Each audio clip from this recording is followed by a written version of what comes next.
자, 반갑습니다. 정의뇌박 이지영입니다. 여러분들의 구독과 좋아요, 좋은 컨텐츠를 만드는데 큰 도움이 됩니다. 부탁드리겠습니다. 자, 유튜브를 항상 제가 하루 진료를 끝나고 난 저녁 시간에 이제 촬영을 하다 보니까요. 이게 목 상태가 좀 안 좋은 경우가 있어요. 그래서 오늘도 약간은 이제 목 상태가 안 좋은데 좀 양해를 해 주셨으면 좋겠습니다. 그리고 오늘은 글쎄 이런 내용이 관심이 있으실지는 모르겠는데 요즘 어쨌든 정보들이 굉장히 많잖아요. 뭐 의학에 대한 정보, 약에 대한 것도 인터넷만 쳐보면 나오고, 그래서 이제 가끔씩 이 뇌파 검사 결과에 대해서도 굉장히 좀 심도 깊은 부분을 알고 싶어 하시는 분들이 많아지는 것 같아요. 점점. 왜 뇌파 검사를 하면 델타, 세타, 뭐 알파, 베타, 하이베타 이런 파가 있잖아요. 그래서 이 뇌파의 파가 과연 뭐냐, 이거에 대해서 좀 궁금해 하시는 분들이 좀 많이 있어서 제가 이제 그 부분에 대해서 제 의견을 좀 말씀을 드리면 좀 전문적인 부분이 좀 들어가 있습니다. 그래서 옛날에 우리가 이 뇌파가 왜 만들어지는지, 어디서 나오는지를 몰랐을 때는 뭐 델타 그러면은 뭐 이거는 깊은 수면, 뭐 세타 그러면은 뭐 명상 상태, 뭐 알파 그러면 뭐 쉬는 상태, 뭐 베타는 뭐 집중력, 뭐 이렇게 굉장히 단순하게 이제 해석을 했었죠. 근데 이거는 제가 봤을 때는 굉장히 잘못되고 부정확한 해석이에요. 그래서 아직도 이런 해석을 하고 있는 곳이 있다면 제가 봤을 때는 별로 신뢰를 가지지 않으시는 게 좋지 않을까 이렇게 생각이 되거든요. 그래서 제가 이제 뇌파의 파에 대해서 뭐 짧은 시간이긴 하나 간단하게 좀 말씀을 드리면, 뇌파의 이런 파들은 기본적으로 이 뇌 안에 신경세포들이 만들어내는 잡음이라고 할까요? 이게 이제 전기적인 잡음이겠죠? 신경세포들은 전기를 굉장히 잘 다루는 세포들이에요. 그래서 얘네들이 막 활동을 하게 되면, 그러면 이게 이제 이 전압의 변화를 만들어내게 돼요. 그럼 이거를 우리가 뇌파 장비, 보통 앰플리파이어라고, 앰프라고 보통 많이 이야기를 해요. 왜냐하면은 굉장히 미세한 이런 전기적인 신호들이 나오기 때문에 이걸 증폭해야 되거든요.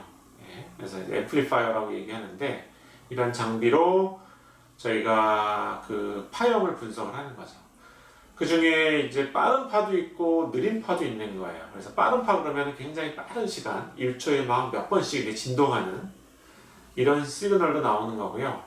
좀 느린 파 그러면은 1초에만 몇 번씩, 한 두세 번 뭐 이렇게 좀 느리게 변화되는 파도 있는 거고.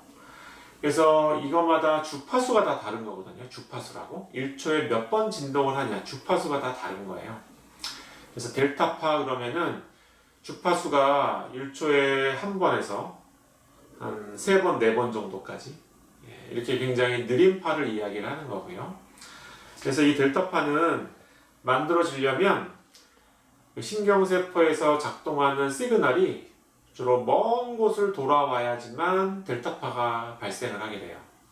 그래서 이제 뇌에서 이렇게 보게 되면 뇌 안쪽에 이 원시뇌라고 하는 거의 본능을 담당하는, 우리 생명을 담당하는 원시뇌라고 하는 뇌가 있어요.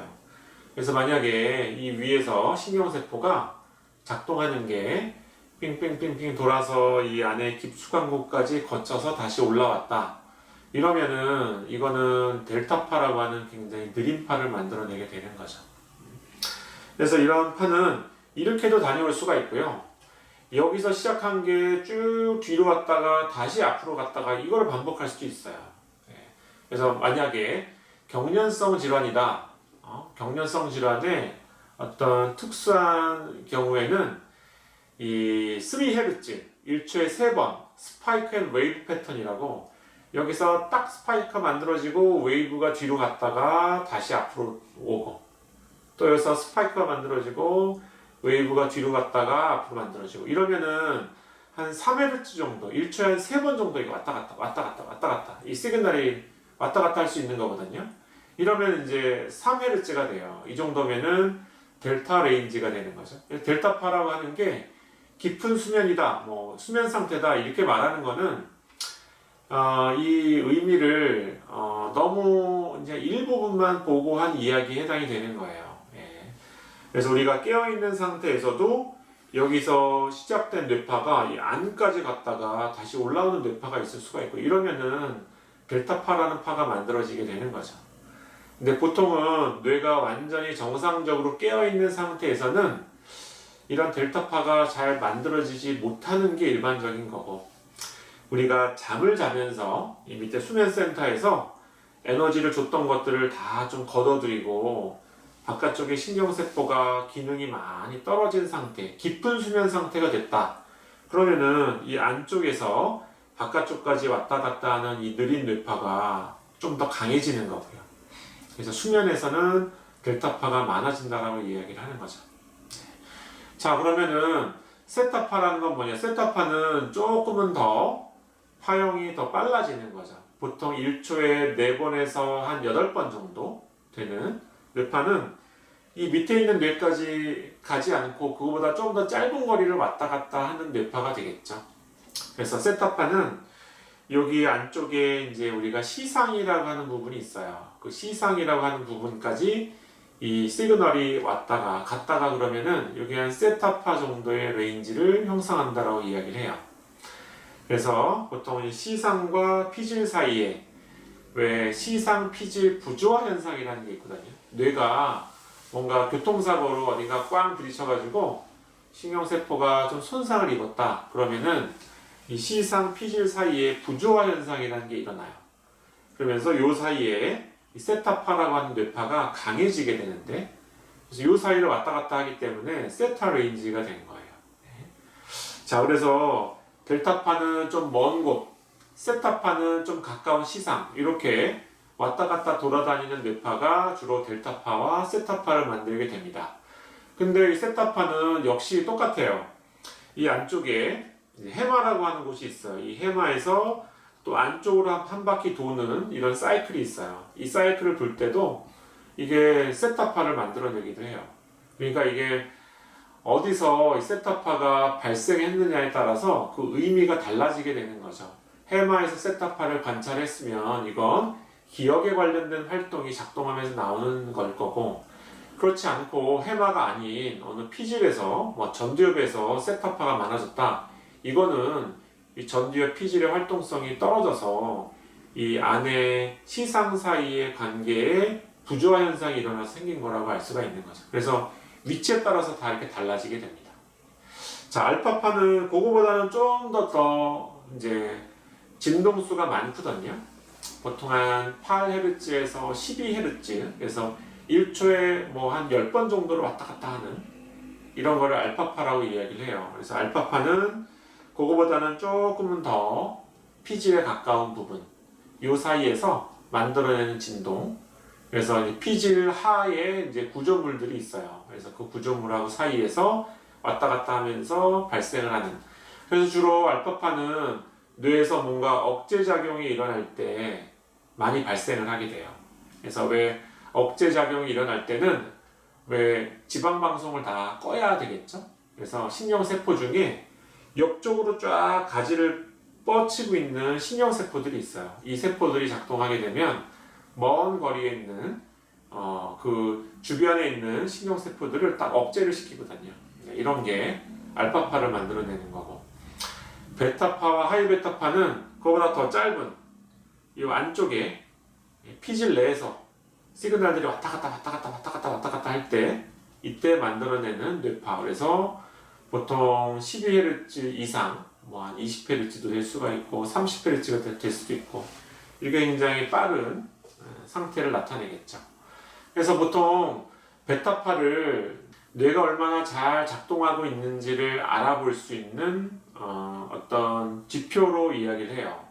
만약에 이 부분에 베타파가 막 증가가 되어 있다. 그러면은 이 부분의 활동성이 올라간 거고요. 또 뭐 이 부분에는 베타파가 감소가 되어 있다.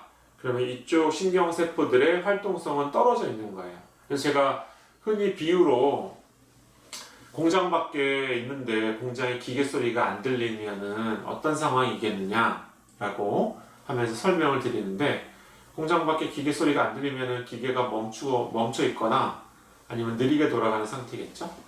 그래서 만약에 우리가 측정을 했는데 베타파가 너무 떨어져 있다 그러면은 이 안에 신경세포는 상당히 많이 멈춰 있거나 아니면 굉장히 느리게 정상적이지 않게 작동하는 상태가 되겠죠.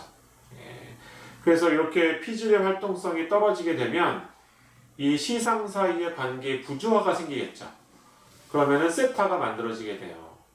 그래서 베타하고 세타가 동시에 이상이 발생하게 되면 베타파는 감소하고 세타파는 증가하는 이런 상태가 나타나게 되면 이거는 뇌기능 장애 상태를 나타내게 되는 거예요. 왜냐하면 피질의 기능이 떨어지면서 부조화 현상이 일어난 거를 이야기를 하는 거니까. 그래서 이런 거를 세타 베타 비율, 세타 베타 레이쇼라는 값으로 저희가 뇌 기능이 제대로 이루어지고 있는지 기능이 떨어져 있는지를 알아보는 어떤 목적으로 세타 베타 비율을 보기도 하죠. 자, 그래서 뭐 좀 전문적인 내용이긴 한데 궁금해하시는 분들이 많아서 제가 이제 간단하게 설명은 드렸습니다. 그래서 뇌의 어느 부위에서 어떤 뇌파가 발생하고 있는지가 뇌 전체적인 기능을 알아볼 수 있는데 굉장히 중요한 역할을 합니다. 그냥 과거처럼 단순하게 뭐 베타파는 집중하고 뭐 이런 의미가 아니에요. 뇌가 어떻게 작동하고 있는지를 우리가 유추해 볼 수 있는. 그래서 마치 제가 이제 이런 비유도 많이 들곤 하는데요. 왜 자동차를 잘 고치는 엔지니어가 엔진 소리만 듣고 이거는 어느 부분이 뭔가 부품이 망가졌을 때 나는 소리인데, 또는 이런 소리가 나야 되는데 이런 소리가 안 나네. 그럼 이건 어디에 문제가 있는데? 이렇게 알아맞히는 것과 좀 비슷하다라고 볼 수가 있겠죠. 네. 자, 그래요. 그래서 요즘 뭐 부쩍 이런 뇌파에 대한 알파파가 뭔지 뭐 베타파가 뭔지 이런 거에 대해서 궁금해 하시는 분들이 많아서 좀 이렇게 전문적인 내용이긴 한데 간단하게 이해를 돕기 위해서 제가 설명을 한번 드려봤습니다. 자, 궁금하셨던 분들에게 도움이 되셨으면 좋겠습니다. 네, 감사합니다.